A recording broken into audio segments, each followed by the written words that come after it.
Proverbios capítulo 13, vamos a estar leyendo de los versículos 1 al 6. Dice así la palabra de Dios. El hijo sabio acepta la disciplina de su padre, pero el insolente no escucha la reprensión. Del fruto de su boca el hombre comerá el bien, pero el deseo de los traidores es la violencia. El que guarda su boca preserva su vida. El que mucho abre sus labios termina en ruina. El alma del perezoso desea mucho, pero nada consigue. Sin embargo, el alma de los diligentes queda satisfecha. El justo aborrece la falsedad, pero el impío causa repugnancia y vergüenza. La justicia guarda al íntegro en su camino, pero la maldad destruye al pecador. Vamos a orar. Señor, gracias por este regalo, esta bendición. Cuando escuchamos estas iglesias en otras tierras que son perseguidas, cuán privilegio tan grande el que podamos estar aquí. Cuán privilegio es que podamos tener libertad de culto. Y nosotros volvemos y oramos por esos hermanos, Señor, que arriesgan su vida con el deseo de glorificarte y de crecer en el conocimiento de tu palabra. Ayúdanos a responderte con gratitud ante la gran oportunidad y el gran privilegio que tenemos de poder adorarte hoy. Háblanos, Señor. Háblanos al corazón. Háblanos de tal manera que no podamos quedar indiferentes a tu verdad. Y visítanos con tu gracia. En el nombre de Cristo oramos. Amén. Amén. Muy bien, pueden sentarse. Déjeme decirle que, como una introducción, una de las dinámicas que describen más impresionantemente lo que es el corazón nuestro, lo escribe Salomón en uno de los proverbios. Él dice, corrige al sabio y el sabio te amará. Pero corrige al necio y lo que va a suceder es, te va a odiar. Eso revela mucho en el profundo de lo que son nuestros corazones. Y nosotros vivimos en una cultura donde ser corregidos es visto casi como una ofensa. Y el problema es el orgullo. Porque el orgullo nos impide aprender. Pero Dios, que es tan sabio, Dios en su gracia nos llama a ser transformados, no solamente por lo que creemos, sino también por la respuesta a esa creencia. ¿Qué es lo que hablamos? ¿Qué es lo que escuchamos?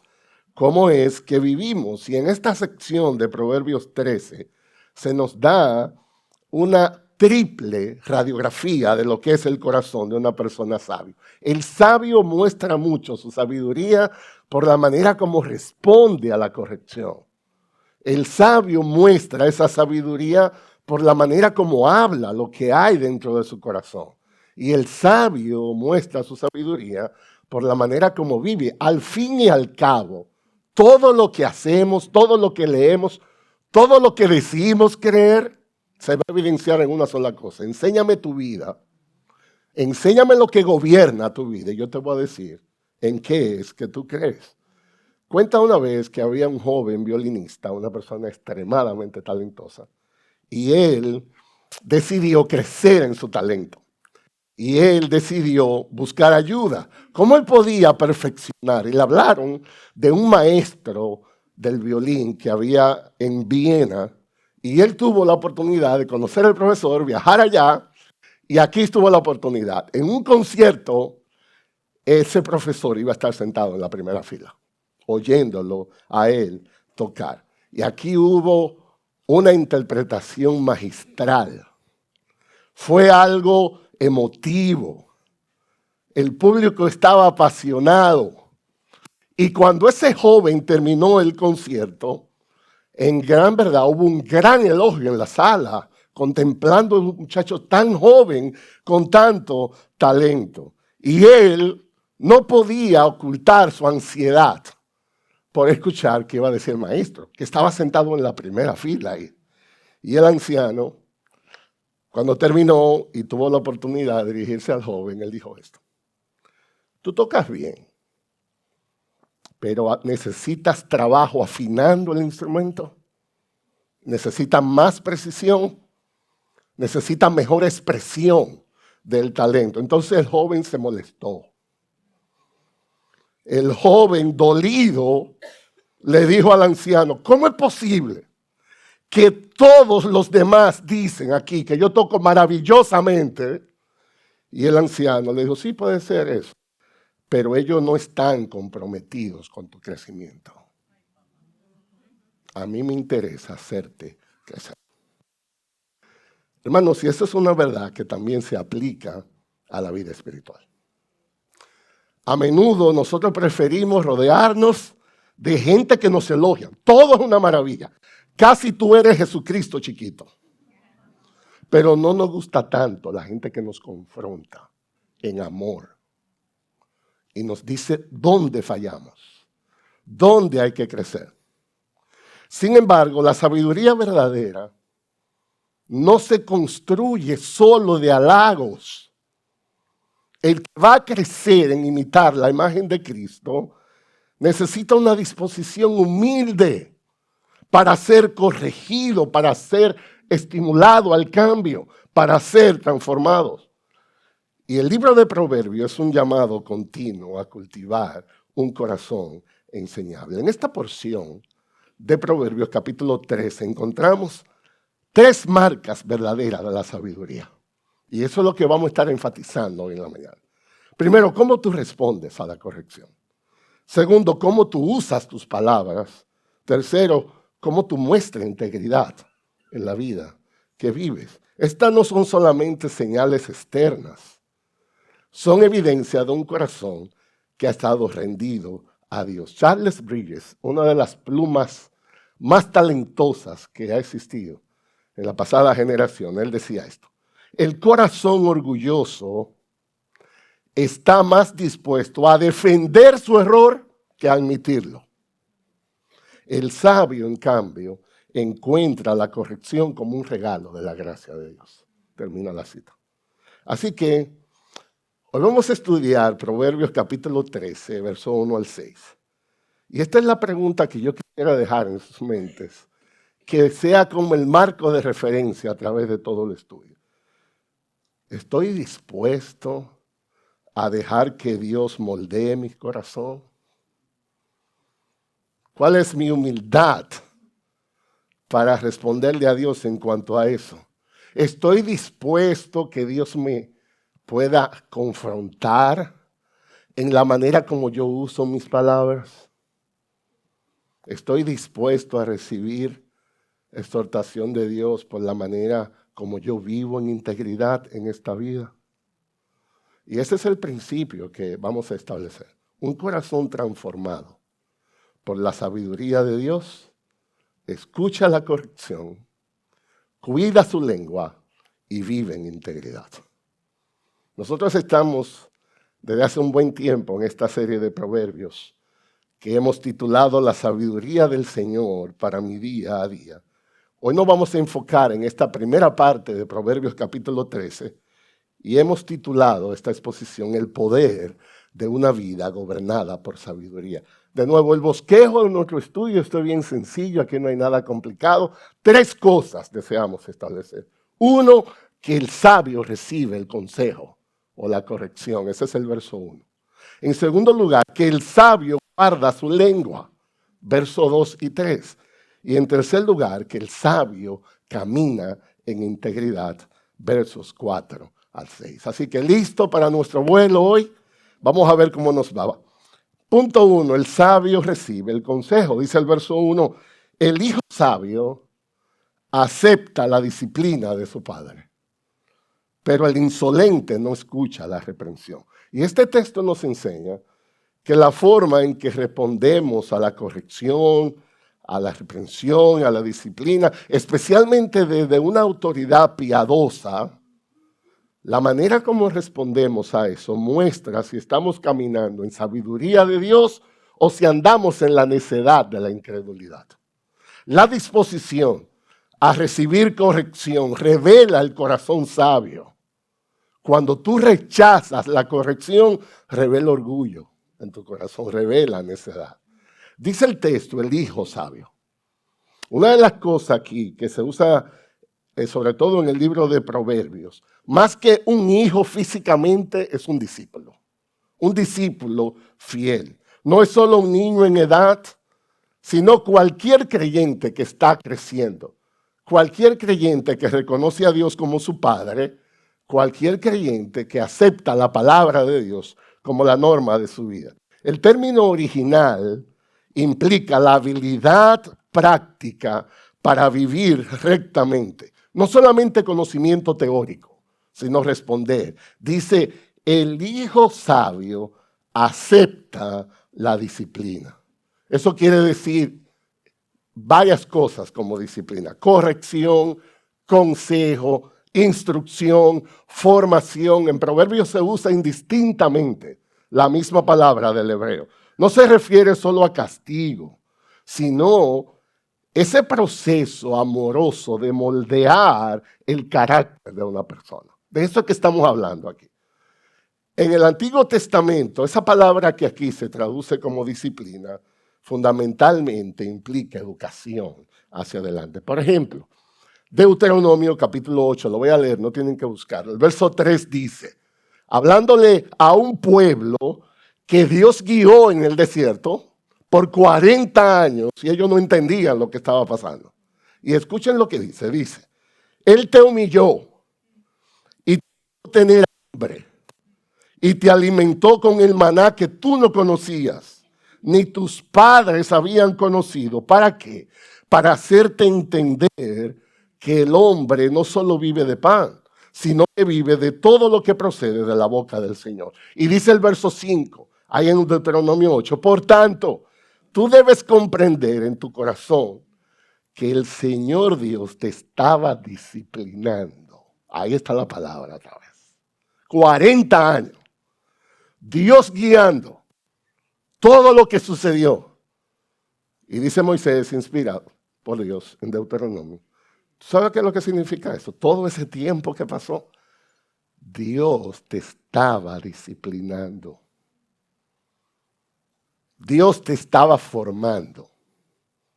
Dios te estaba moldeando en algo. Son así. Entonces Dios, amados hermanos, escuchen esto. Dios usa diversos medios para corregirnos. Dios usa muchas maneras de disciplinarnos, porque su propósito es hacernos crecer. Escucha esto, Dios está más interesado en nuestra santidad que en nuestra comodidad.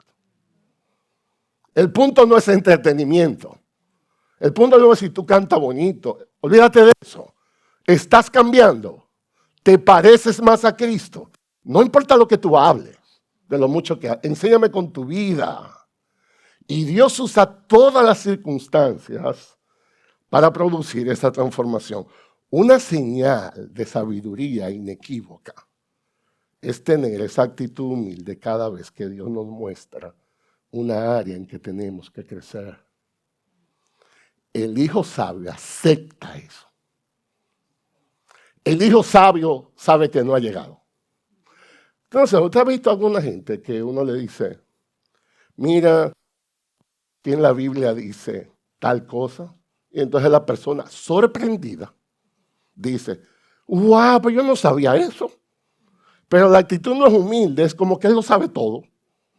¿Cómo que tú no sabes? Y tú sabes las cosas que tú no sabes, muchacho. Eso es humildad, espérate, porque hay gente que se sorprende que no sabía eso. ¿Sabes la cosa que hay que aprender en esta vida todavía? Ustedes están entendiendo la idea, ¿cuál es? El sabio acepta. Dice en cambio el insolente, el texto. Y el término describe lo contrario. Alguien, sobre todo, algunas versiones de la Biblia traducen insolente como burlón.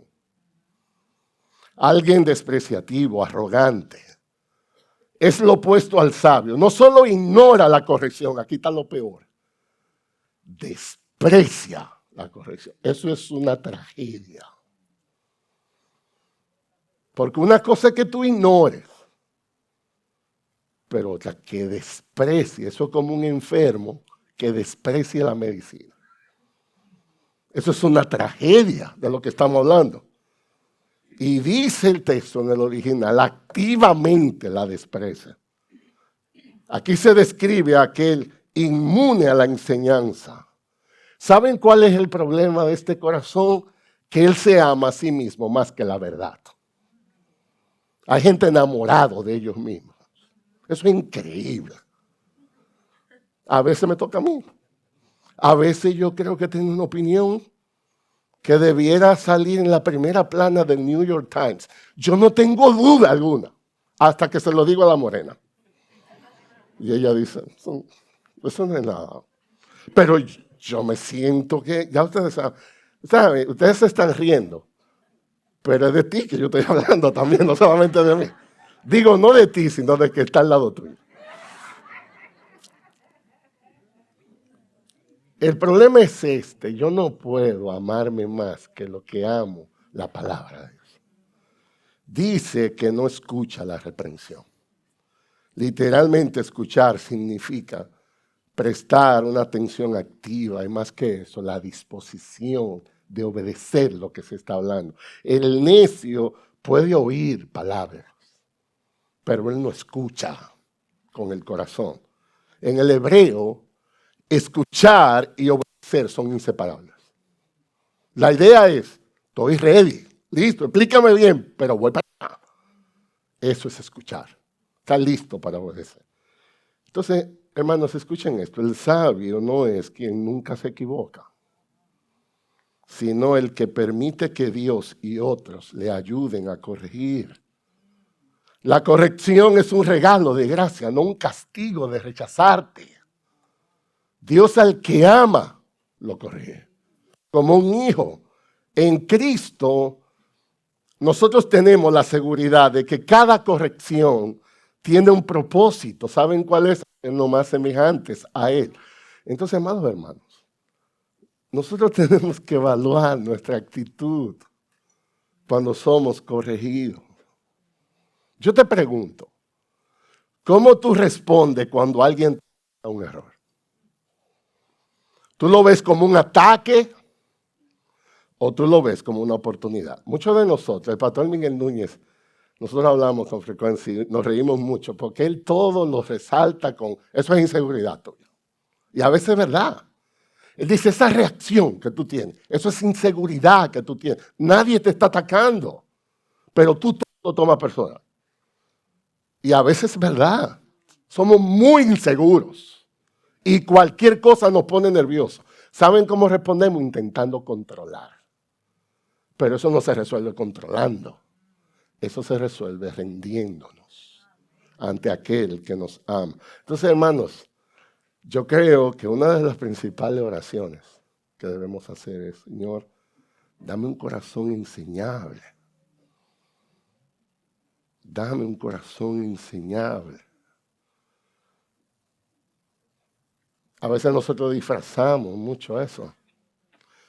Una vez alguien decía que estaba orando y decía en sus oraciones, Señor, yo te doy gracias que tú has salvado a este vil pecador, a este hombre como yo, que no sirve, y tú lo rescataste. Y luego, 5 minutos más tarde, la esposa le dijo, mira, es que tú tienes problemas. Y el hombre se molestó. Y ella le dijo, pero tú no acabas de decirle a Dios que tú no sirves, que tú no... Ah, eso es muy bonito, orando. Pero cuando alguien te señala lo que es, entonces saltamos de una vez.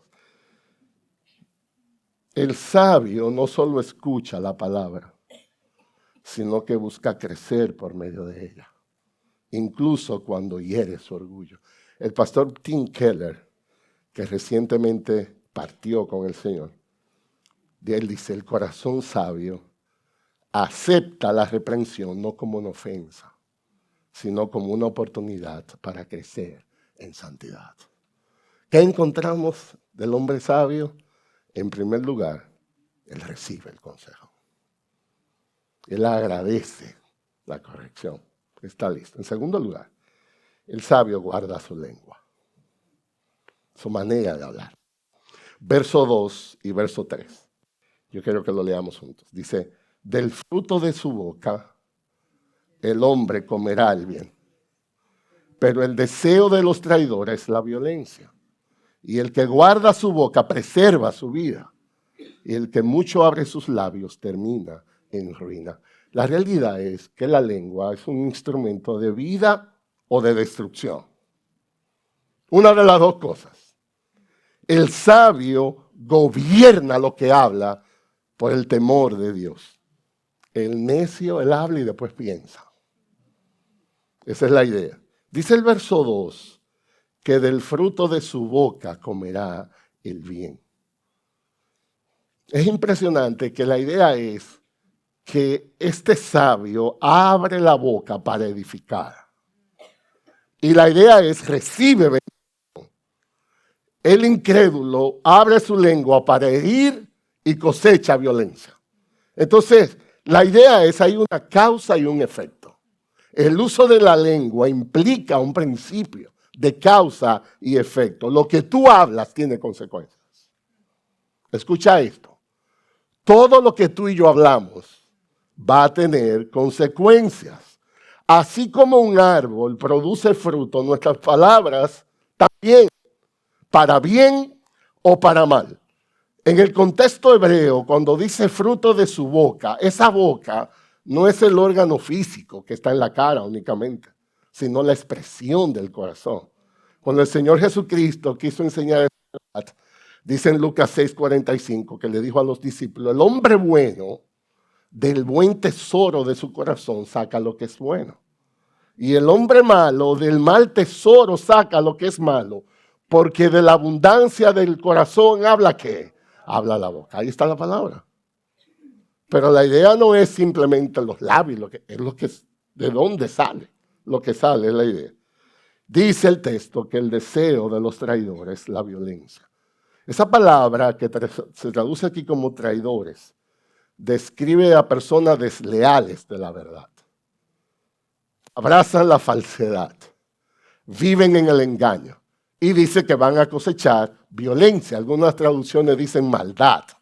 No es solo física, incluye daño verbal, manipulación, destrucción de la reputación. Dice el pastor John MacArthur en un libro que escribió en una exposición de esto, el poder de las palabras. Dice él, tus palabras no son neutrales. Cada palabra es un reflejo de tu corazón. Y el corazón gobernado por Cristo producirá palabras que sanan, no palabras que hieren. Termina la cita. Entonces el sabio se distingue mucho por esto. ¿Cómo habla? ¿Qué es lo que habla? ¿Por qué lo habla? Tiene un efecto. Hay personas que abren la boca y eso es un sangrerío. Todo el mundo está herido, todo el mundo está desmotivado. Hay gente con la que uno se junta y no tienen que ser solo palabras descompuestas. Yo no sé si le pasa a ustedes, pero a veces yo hablo con una persona y la persona empieza a decir que el gobierno, que el calor de Florida, que el tráfico de Miami, y si no es el calor es la mucha agua, y si no es vecino, los pastores, y a la media hora yo me siento deprimido casi de tanta negatividad. ¿A ustedes no le ha pasado eso? Pero hay otra persona que es usted que está desanimado. Y esa persona le habla y le dice, confía en el Señor. Dios tiene un propósito para ti. Mira este texto. Y uno termina animado a la vida de fe. Hay uno que destruye y hunde. Hay otro que levanta. Esa es la idea. Dice el verso 3. El que guarda su boca preserva su vida. Y el que mucho abre sus labios termina en ruina. Aquel que tiene el uso de una lengua descontrolada tiene un destino asegurado. Va para la destrucción. La sabiduría entonces es esto. ¿Cuándo hablar? ¿Cuándo callar? De hecho dice que el que guarda su boca preserva su vida. El verbo guardar se puede traducir como vigilar, proteger cuidadosamente. Ese verbo se usa para describir cómo Dios guarda de su pueblo. Por ejemplo, el mismo término que se traduce aquí guardar aparece en el Salmo 121:7 que dice, el Señor te protegerá de todo mal, Él guardará tu alma. La misma palabra. ¿Cómo tú puedes preservar y guardar tu alma? Por lo que habla es la idea. Dice, pero el que mucho abre sus labios termina en ruina. La idea es hablar sin filtro, hablar sin pensar, hablar sin reflexión, hablar sin temor de Dios. Y ruina es destruir. Las palabras, entonces, amados hermanos, tienen un poder porque fueron creadas por un Dios que habló para crear. Génesis dice que Dios abrió la boca y se creó todo lo que existe. Entonces, nuestra boca fue creada por un Dios cuyas palabras ejercen influencia. Crearon. Cuando hablamos sin sabiduría, entonces, reflejamos más el caos del pecado que el Dios de orden de la creación. Pero cuando aprendemos a callar, escuchar y hablar con gracia, estamos mostrando el carácter de Cristo, el verbo que fue hecho carne. Una de las artes, le llaman así, el arte de callar. ¿Saben qué proverbio está saturado de bendiciones para aquel que sabe callar a veces? Hay gente que me dice, ay pastor, pero mire, yo me desesperé. Y yo dije todo lo que dije porque yo pensaba que me iba a morir si no hablaba. No, morir va a ser por todo lo que tú hablaste. Hasta el necio cuando calla pasa por sabio. Yo tengo un amigo que cuando entendió el arte de callar, él aprendió a callar en 7 idiomas diferentes. Se puso a estudiar en la escuela. ¿Cómo aprender a callar? No todo hay que hablarlo, no todo es el momento. ¿Ustedes saben los problemas que usted se economiza si usted aprende a hacer silencio? Dice el pastor Paul Tripp, tu lengua no fue hecha para defender tu orgullo, sino para proclamar la gracia que te salvó. El que habla sin filtro se destruye. Ustedes saben, si ustedes son como yo, uno lee esto y está maravilloso, uno lee esto y lo entiende, hasta que uno no lo ve en un ejemplo. No hay manera. Yo quisiera invitarle a un ejemplo bíblico de esto. Vayan conmigo a Números, capítulo 12. Vamos bien todavía, ¿verdad? Números, capítulo 12. Miriam y Aarón con Moisés. Los hermanos de Moisés, Miriam y Aarón, hablaron contra él porque Moisés contrajo un matrimonio con una mujer cusita, algo real de que no era una manera la más agradable de agradar a Dios. O sea, había razones para hablar con Moisés. El problema fue cómo hablaron y lo que hablaron. Números capítulo 12. Miren el versículo 1. Dice, entonces Miriam y Aarón hablaron contra Moisés. Lo primero, no hablaron a Moisés. Hablaron contra Moisés por causa de la mujer cusita con que se había casado. Pues se había casado con una mujer cusita. Si usted sabe lo que quiere decir una mujer cusita, búsquelo en el diccionario. Porque yo no me voy a poner a perder tiempo. De un sitio que se llamaba Cusita. El punto no es la mujer de Cusita. El punto es lo que dijeron. Y ellos dijeron, oigan señores, lo que esta gente dijo. ¿Es cierto que el Señor ha hablado solo mediante Moisés? ¿No ha hablado también mediante nosotros? ¿Ustedes están entendiendo la idea? ¿Y quién es Moisés? ¿Por qué es que Moisés es tan especial? ¿Qué es lo que eso está revelando en el corazón? Toda esa herida. Y es impresionante lo que la narrativa inspirada describe inmediatamente de esas palabras. Dice el verso 2 al final, y el Señor lo oyó. El Señor lo oyó. Dice el verso 3, Moisés era un hombre muy humilde, más que cualquier otro hombre sobre la superficie de la tierra. Yo no sé si a usted le pasa como a mí, pero a veces yo digo, ¿y por qué tiene que decir eso aquí? O sea, esta gente murmurando contra Moisés. Y dice el autor, inspirado, y Moisés era tan humilde. ¿Y qué es lo que tiene que ver esto? Es como Moisés tranquilo. Sigue en tu humildad. Verso 4. Y el Señor de repente le dijo a Moisés, a Aarón y a Miriam: salgan ustedes tres a la tienda de reunión.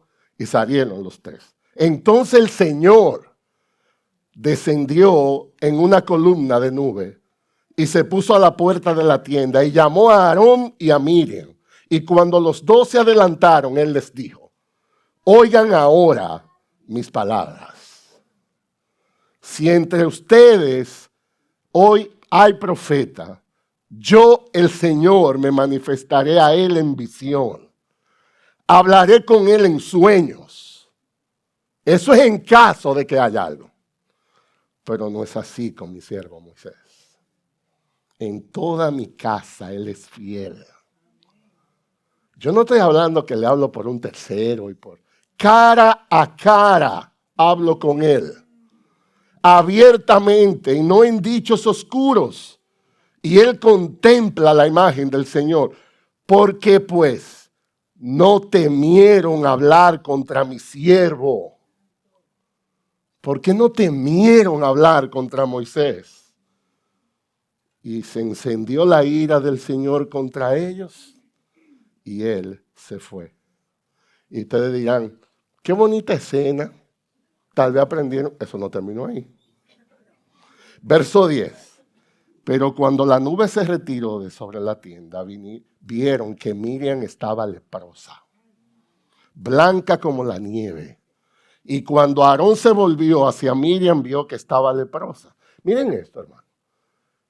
Estos dos hermanos no hablaron con prudencia, sino con orgullo, disfrazado de una preocupación espiritual. Su lengua ligera, sin temor, lo que hizo fue que sembró división. Deshonró al siervo de Dios. Provocó un juicio divino. Dios hirió a Miriam con lepra. Y déjenme decirle que aunque Moisés intervenió por ella, él intercedió por ella, esa mujer tuvo que ser excluida del campamento 7 días y le fue bien. Porque Dios escuchó la petición de Moisés. ¿Qué nos enseña esto? Nosotros tenemos que tener mucho cuidado como hablamos. Tenemos que tener temor en nuestras palabras. Especialmente cuando hablamos de otros siervos. La sabiduría no solo se demuestra en hablar bien, sino muchas veces en saber cuándo debes callar. Proverbios dice: el que guarda su boca preserva su vida. El que mucho abre sus labios termina en ruina. Y esta es la pregunta: ¿cómo usamos nuestras palabras? ¿Somos nosotros gente que edifica o somos nosotros gente que complicamos las cosas? ¿Somos intencionales con nuestros silencios? ¿Hemos sabido cultivar la sabiduría de aprender a callar y esperar en Dios? Muchas veces el desafío, hermano, no es hablar más, es orar más. El hablar refleja impaciencia, desesperación. Y Dios dice: órame, ven a mí, trae tu queja a mí y déjame ver. Entonces el sabio recibe la corrección y el consejo. El sabio sabe usar su lengua bien. Sabe callar cuando hay que callar y usa con temor de Dios. Y finalmente el sabio también camina en integridad. Para mí aquí está. Finalmente el aspecto más importante de todo lo que estamos hablando. Verso 4 al 6. El alma del perezoso desea mucho, pero nada consigue. Sin embargo, el alma de los diligentes queda satisfecha. El justo aborrece la falsedad, pero el impío causa repugnancia y vergüenza. Y la justicia guardará al íntegro en su camino, pero la maldad destruye al pecador. Déjenme en primer lugar, en el verso 4, se establece la diferencia entre una persona perezosa y una persona diligente. La pereza espiritual también existe. Desear muchas bendiciones de Dios, pero sin ningún compromiso ni ninguna obediencia. Eso es una locura. Dios no funciona así. ¿Saben qué dice del alma del perezoso? Que desea mucho, pero nada consigue. Esta es un soñador. Una persona impresionante en lo que desea. Pero no logra nada.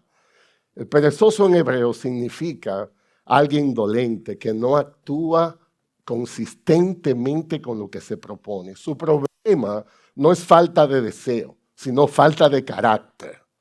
Su alma quiere muchas cosas, paz, bendición, éxito, pero él no está dispuesto a someterse a Dios para lograrlo. ¿Saben cuál es la diferencia? Dice, el alma de los diligentes queda satisfecha. Esa es una expresión muy hermosa en el hebreo. Describe a aquel aplicado, persistente, trabajador. Tiene connotaciones morales. No solo trabaja, lo hace con propósito. ¿Saben qué Dios dice que pasará? No es que va a ser rico, no es solo que se le van a dar todos sus planes.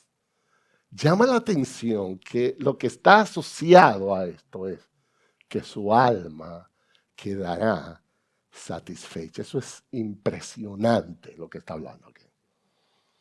Será llena de plenitud, como un campo fértil.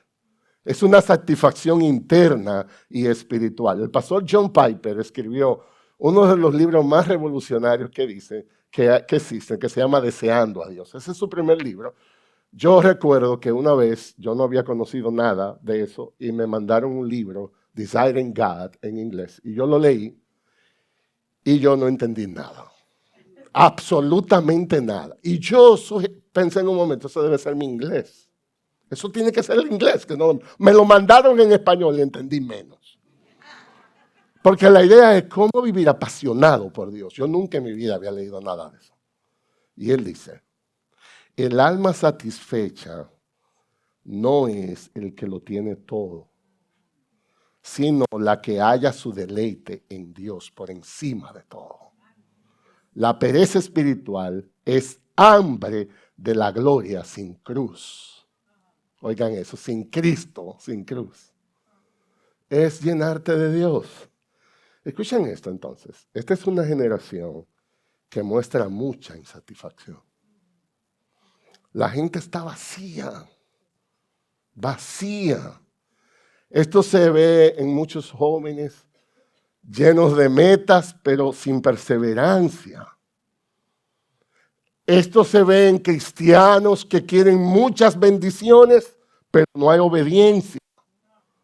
Muchos desean un matrimonio feliz, pero no están dispuestos a trabajar en la relación. Muchos quieren una bendición espiritual profunda, pero sin disciplina. Algunos quieren paz, pero no están dispuestos a perdonar. Algunos quieren fruto, pero no están dispuestos a sembrar. Eso es pereza disfrazada de espiritualidad. No hay satisfacción.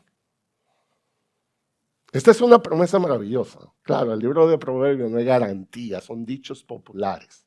Pero la idea es, el alma del diligente será saciada. Eso incluye paz interior, gozo por el deber cumplido, gratitud por el proceso, contentamiento con Dios.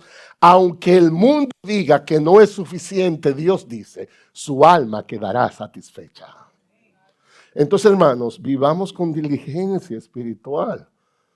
En una generación que está marcada por la prisa, en una generación que está marcada por la impaciencia, por la pereza, seamos diligentes en el estudio de la palabra, seamos diligentes en cultivar relaciones sanas, seamos diligentes en el trabajo, en el servicio, en nuestra lucha contra el pecado, porque allí y solo allí hallaremos el gozo real que este mundo no puede dar.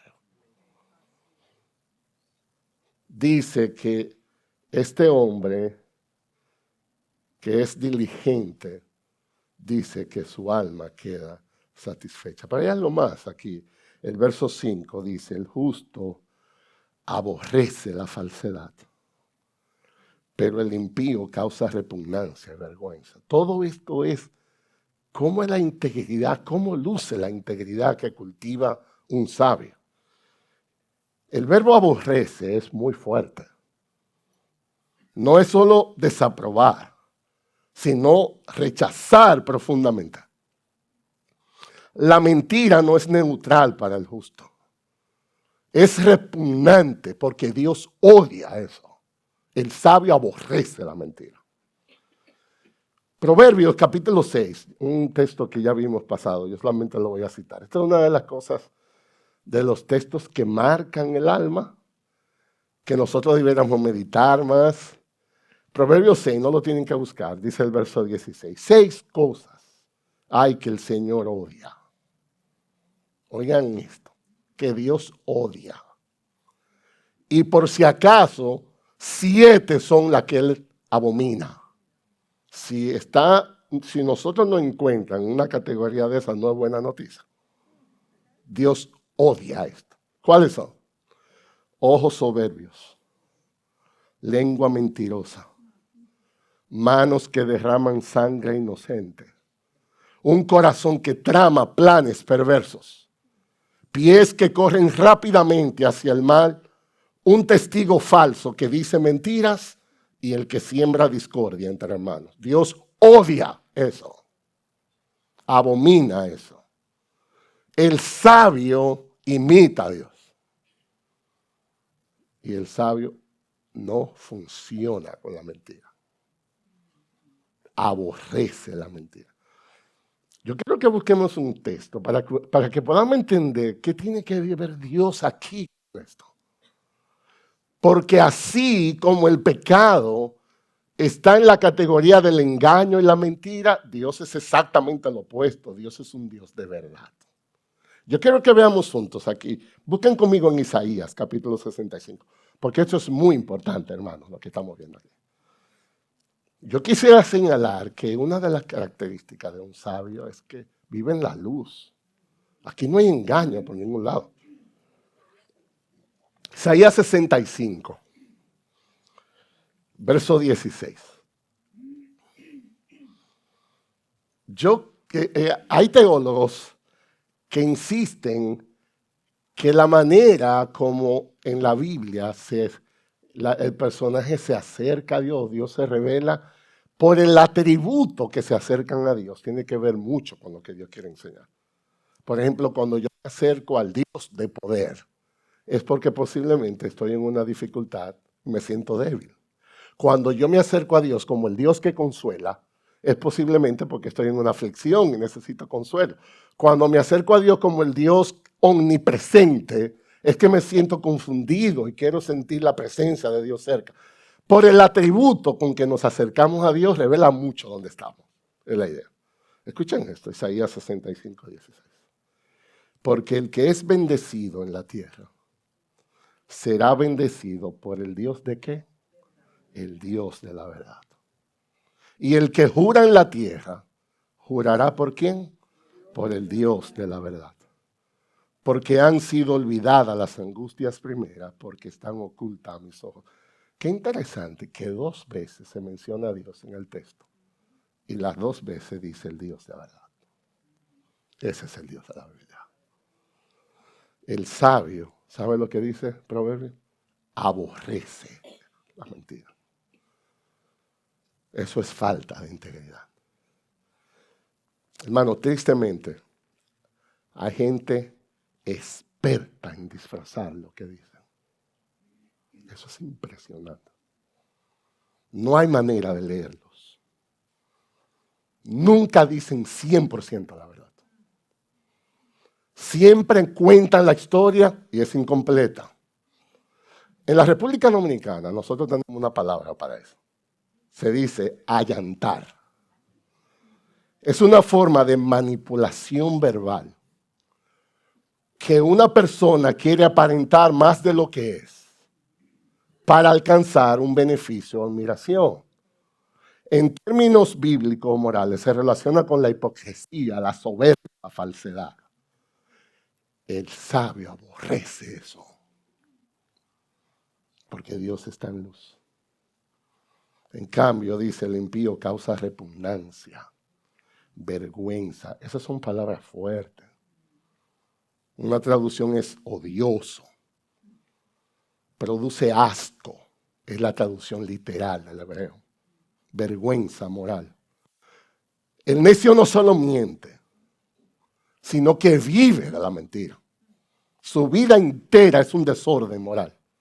Su comportamiento genera desprecio porque transgrede abiertamente lo que es justo. Y como casi una aplicación resumida de todo eso, viene el verso 6. Y con esto cerramos. La justicia guarda al íntegro en su camino, pero la maldad destruye al pecador. La verdadera satisfacción y protección para un hijo de Dios es esto: integridad, que es casi lo mismo que temor de Dios. ¿Saben que a una persona que ama su pecado no hay que hacer mucho? El mismo pecado lo va a destruir. Se autodestruyen. Dios nos da una bendición de darnos su palabra para preservarnos. Dios despierta una protección en nuestras vidas. La idea es que la vida recta tiene un efecto guardador. Dios lo usa como un escudo. Dice el Salmo 25, 21, la integridad y la rectitud me preserven, Señor, porque yo en ti espero. La justicia guarda al íntegro en su camino. Significa no hay doblez. Íntegro es junto. Ustedes ven, hay una persona en la casa, los niños están jugando, toman una cerámica y por estar jugando en un descuido la dejan caer. Y esa porcelana cae al piso y hace... ¿Y qué decimos nosotros? Se desintegró. Eso quiere decir 10,000 pedacitos. Hay gente desintegrada. Dicen una cosa porque le conviene esto, pero eso no es verdad. Otro pedacito aquí porque no es íntegro. No está junto todo. Hay que armarlo. Job dice, oigan cómo se describe a Job en la Biblia. Job 1:1 dice, hubo un hombre en la tierra de Uz llamado Job. Aquel hombre era intachable, recto, temeroso de Dios, apartado del mal. Impresionante. Y Dios preservó a ese hombre. En cambio, lo contrario es la maldad te va a destruir. La palabra destruir indica está torcido, pervertido, se está desviado. Por eso dice, una vida de necedad no necesita mucho castigo externo. Se destruye con su propio pecado. Me decía, hace 2 semanas yo he estado envuelto en uno de los casos más tristes que yo he vivido en mi ministerio. Yo participé en una comisión de pastores para analizar una disciplina de 2 pastores en 2 iglesias diferentes. Los 2 pastores fueron descalificados del ministerio. Uno por inmoralidad sexual, el otro por inmoralidad en el manejo de las finanzas. Y lo triste es el engaño.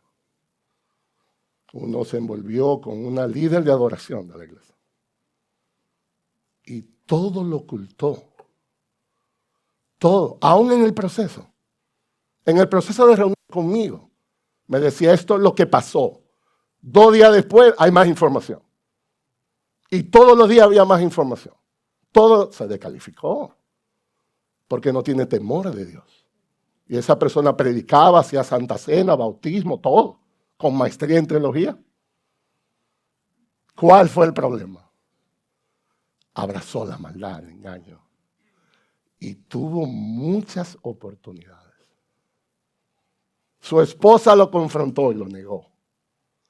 En años, yo estoy hablando de años, un proceso de 5 años. Y salió todo ahora. ¿Cuál fue el problema? La maldad lo alcanzó. Escucha esto. Decían los puritanos, o tú matas el pecado, o el pecado te va a matar a ti. Es una lucha a muerte. Tú decides. Nosotros decimos, la cruz existe porque Dios quiere restaurar nuestra alma, pero eso no es gratis. Hay consecuencias.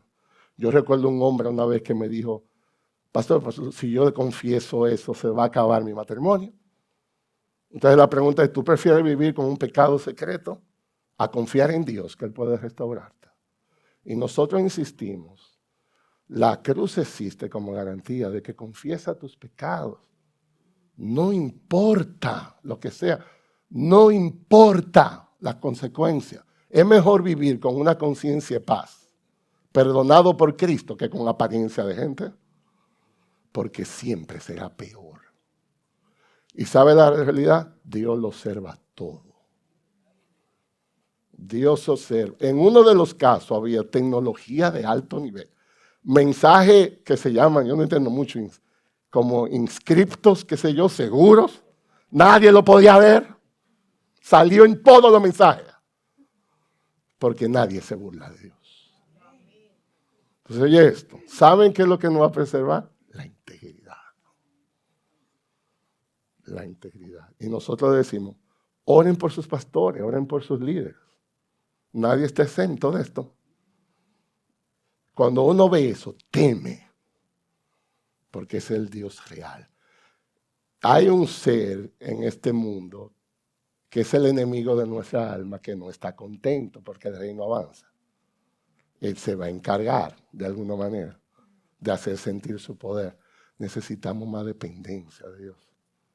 Necesitamos más sabiduría. Entonces, ¿qué aprendemos de aquí? Primero, hermanos, cultivemos un corazón humilde que acepte la corrección. La sabiduría no es cuánto tú sabes de Biblia.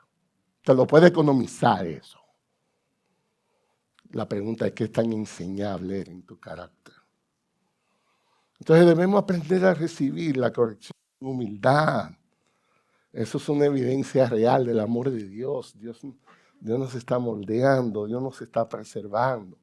Cuando nosotros nos enojamos porque nos señalan algo, eso es orgullo, no importa cómo lo disfracemos. Eso se llama orgullo.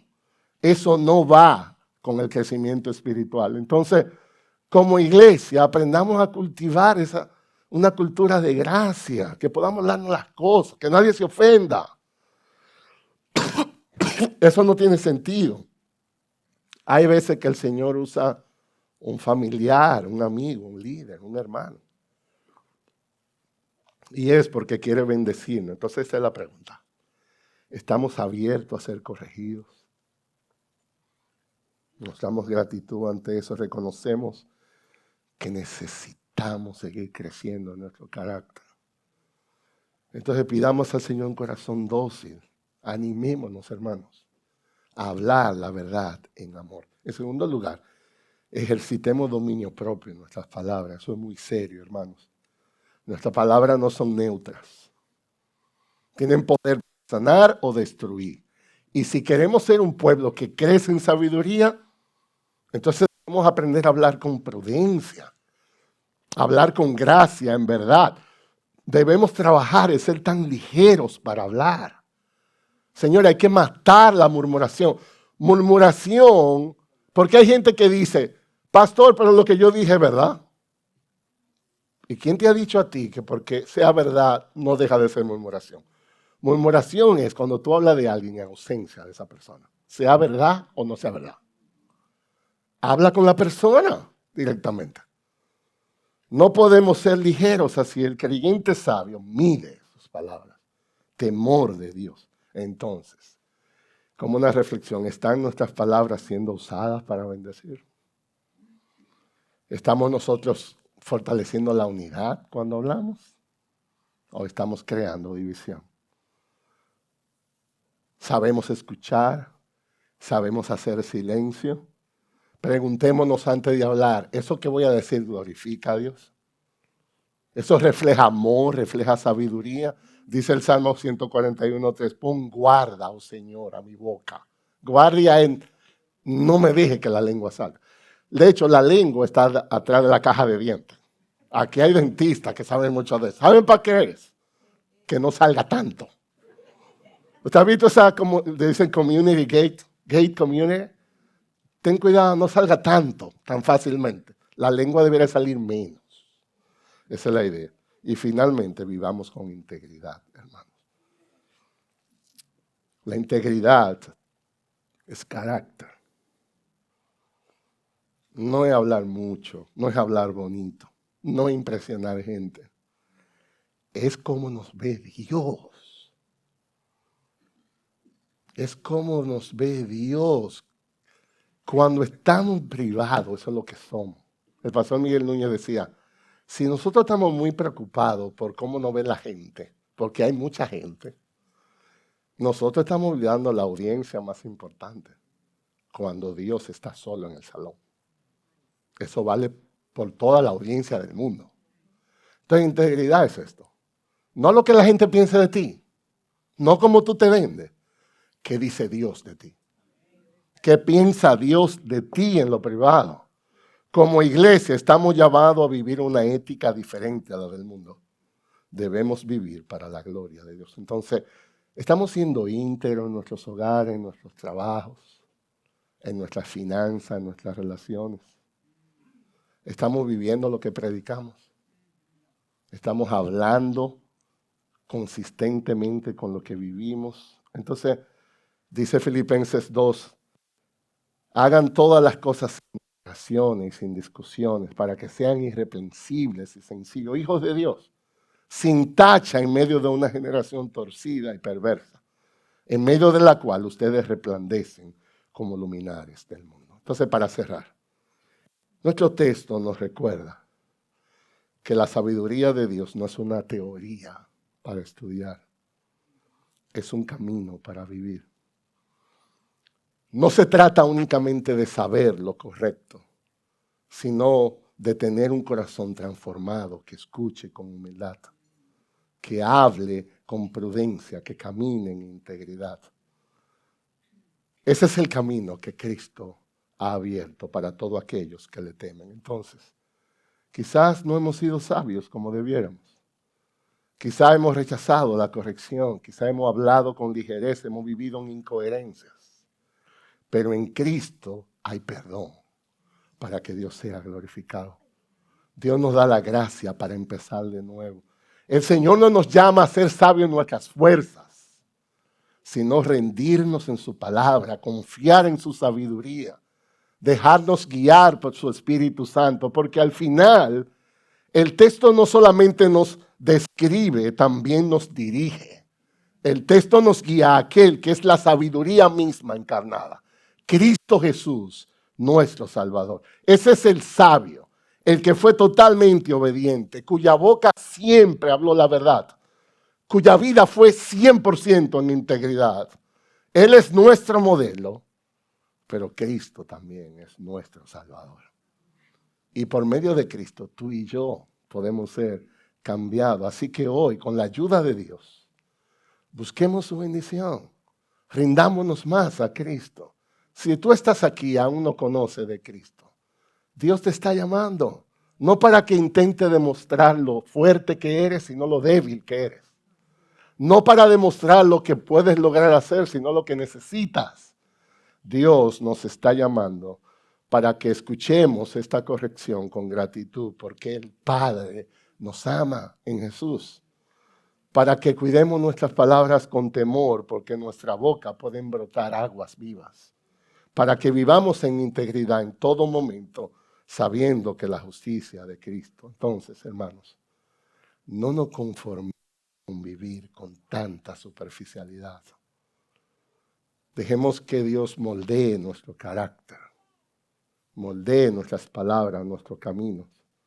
Porque aunque el mundo nos rechace, aquellos que andan así gozan del favor del Señor, del fruto del bien, de una vida que glorifica a Dios en todo. Dice un texto que la senda del justo es como la luz de la aurora, que va en aumento hasta que el día es perfecto. Que sea esa luz que brille en nosotros esta semana.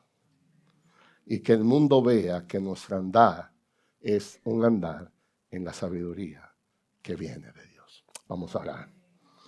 Señor Padre, te damos gracias por tu palabra, que es como una lámpara a nuestros pies, es luz en nuestro camino. Y hoy hemos escuchado tu voz a través de este texto y reconocemos con humildad cuánto necesitamos tu sabiduría, Señor. Perdónanos, perdónanos por las veces que hemos despreciado tu corrección, por las veces que hemos defendido nuestro orgullo, por las veces que hemos cerrado nuestros oídos a la verdad.